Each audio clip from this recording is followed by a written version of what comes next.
দুই গ্রুপের সংঘর্ষের খবর প্রচারের জের ধরে যমুনা টিভির সাংবাদিকের উপর হামলা।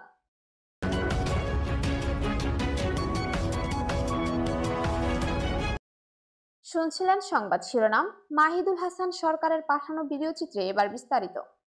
বিএনপির দুই গ্রুপের সংঘর্ষের সংবাদ প্রচারের জেরে যমুনা টেলিভিশনের নরসিংদী স্টাফ করেসপন্ডেন্ট আইয়ুব খান সরকারের উপর হামলার ঘটনা ঘটেছে। বৃহস্পতিবার 18 সেপ্টেম্বর জেলা সদর হাসপাতালে এই ঘটনা ঘটে। জানা গেছে, বৃহস্পতিবার বেলা 11টার দিকে সংঘর্ষে আহতদের সংবাদ সংগ্রহ করতে নরসিংদী সদর হাসপাতালে যান আইয়ুব খান। এ সময় তিনি আহতদের পাশাপাশি হাসপাতাল কর্তৃপক্ষ এবং পুলিশের বক্তব্য নেন। সংবাদ সংগ্রহের এক পর্যায়ে আলোকবালী ইউনিয়ন বিএনপির বহিষ্কৃত সদস্য সচিব আব্দুল কাইয়ুমের অনুসারীরা তার উপর অতর্কিত হামলা চালায়। এতে শরীরের বিভিন্ন স্থানে গুরুতর আঘাত পান তিনি। বর্তমানে সাংবাদিক আইয়ুব খান সরকার হাসপাতালে চিকিৎসাধীন রয়েছেন।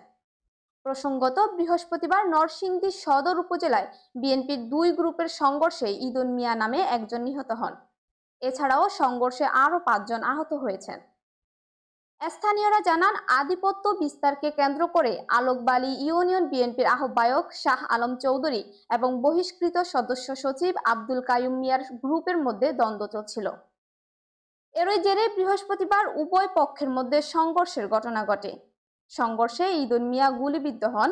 পরে হাসপাতালে নেয়ার পথেই তিনি ইন্তেকাল করেন। ইন্না লিল্লাহি ওয়া ইন্না ইলাইহি রাজিউন।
এতক্ষণ সাথে থাকার জন্য ধন্যবাদ।